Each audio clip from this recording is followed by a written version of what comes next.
అందరికీ నమస్కారం. మీ అందరినీ చూస్తుంటే పండగ వాతావరణం కనపడుతుంది.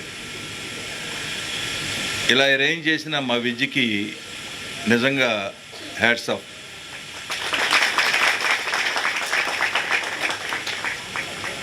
ఇప్పటిదాకా డైమండ్స్ అంద ఎవరినో కాదు, మిమ్మల్ని మీలోనే ఉన్నారు డైమండ్స్. మీ డైమండ్స్నే పైకి తీస్తుంది, పైకి పంపుతుంది, అనేక చోట్ల అపాయింట్ చేయబోతోంది. ఈ శుభ సమయంలో మా విద్యని గురించి కొన్ని మాటలు చెప్పాలి. విద్య అంటే దాదాపు తనే చెప్పేసింది అన్నీ. అసలు ఎవరూ మాట్లాడటానికి ఛాన్స్ లేకుండా అన్ని విషయాలు తనే చెప్పేసింది. అవార్డ్స్ అన్నీ చెప్పేసింది. కాకపోతే మీకు ఒక పని చేయమని చెప్పే ముందు తను స్వహస్తాలతో చేసి దాన్ని అనుభవించి దానిలో ఉన్న కష్ట నష్టాలు తెలుసుకుని మీరు చేసే పనిలో తప్పులు చెప్పగలదు. దీనికోసం ఎక్కడెక్కడికో వెళ్ళి ట్రైనింగ్ అయ్యి తనే కష్టపడి, ఎంత కష్టపడిందో నాకు తెలుసు. చేతులు నెప్పుంటాయి చేస్తా అంటే అన్నీ నేర్చుకుని వచ్చి మీ మధ్య ఉంది. అందుకని ఇవాళ మీ అందరినీ కంట్రోల్ చేయగలదు. ఇవాళ ఇంతమందిని దాదాపు ఒక 150 మంది పైన అన్నం పెడుతుందంటే ఒక మొగాడి కన్నా ఎక్కువ కష్టపడింది. ఆ సంగతి నాకు తెలుసు. విజయ్ నా కూతురు కన్నా ఎక్కువగా ప్రేమిస్తాను నేను. కష్టపడి డాక్టరేట్ సంపాదించింది.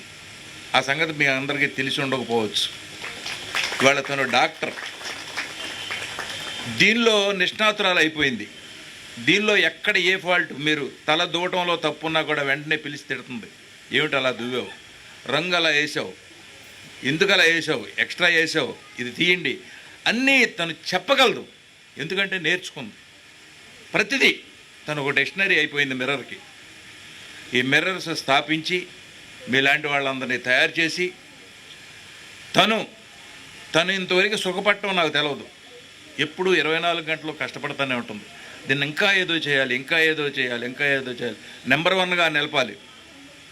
ఎందుకంటే ముందే చెప్పింది రామానాయుడు గారు గురువు అని. ఆయన కూడా ఎప్పుడు అంతే నెంబర్ 1గా ఉండాలి విజయలక్ష్మి అని చెప్పేవాడు. తను కూడా అంతే నెంబర్ 1గా ఉండాలి.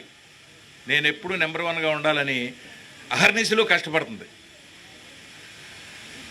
ప్రతి ఆడదాని సక్సెస్కి ఒక మొగాడు ఉంటాడు అని అంటారు. ప్రతి మొగాడి సక్సెస్కి ఒక ఆడది ఉన్నా అంటారు. అలాగే మా విజయ వెనకాల ప్రవీణ్ ఉన్నాడు. అడుగడుగున తను కూడా కష్టపడ్డాడు, ఇవాళకి కూడా కష్టపడుతున్నాడు. బట్ విజయ అంత కష్టపడ్డాడు. ఎందుకంటే విజయ్ ఇవాళకి కూడా ఆ బ్రెయిన్ కాదు, అది కంప్యూటర్. ఏ టాపిక్ అన్నా తీసుకోండి, మీ హెల్త్ విషయం కానీ, మేకప్ విషయం కానీ, రంగులు వేసే విషయం కానీ, రంగులు మిక్స్ చేసే విషయం కానీ అనర్గళంగా చెప్పగలదు. తనకు తెలవకపోతే రాత్రిపూట పుస్తకాలు తెప్పించి చదువుతుంది. రాత్రి 2 అయినా 3 అయినా చదువుతూ ఉంటుంది. నాకు తెలిసేది ఒక లివర్ని గురించి కావాలంటే తన దగ్గర ఉంది. డాక్టర్కి తనకి ఇవాళ నాకు తేడా అనిపించాల. ఎందుకంటే దాని గురించి చెబుతుంది. మీకు ఏ జబ్బు ఉన్నా దాని గురించి చెబుతుంది, దానికి ముందు చెబుతుంది. ఇంత డాక్టర్లకు కూడా కాంపిటీషనే మా విజయ్. అలా కష్టపడి ఈ పొజిషన్కి తీసుకొచ్చింది. ఇంతమందికి భోజనం పెడుతుందంటే నాకు చాలా ఆనందంగా, చాలా ఆనందంగా ఉంటుంది. నేను పొంగిపోతూ ఉంటాను. మా విజయ్ గురించి తెల్లవార్లు చెప్పొచ్చు, కానీ మీరంతా చాలా హ్యాపీగా ఉన్నారు. వాళ్ళకేమో మందు టైం అయింది, మీకేమో భోజనాల టైం అయింది. బట్ ఏదైనా మీరు పిల్లా జల్లాతో వచ్చి ఈ ఆనంద సమయాన్ని మీరు పంచుకోవటం మాకు చాలా ఆనందంగా ఉంది. నిజంగా విద్య లాంటి కూతురే ఉండాలి ఎవరికైనా. కొడుకులు అవసరం లేదు.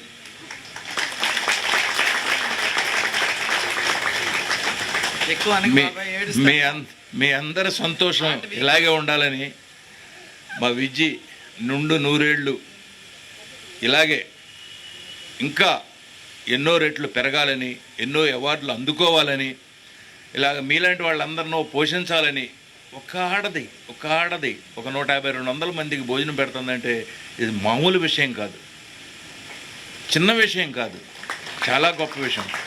బట్ నా కూతురని నేను పొగుడుకోవటం కాదు, మీ అందరికీ తెలుసు అన్నీ.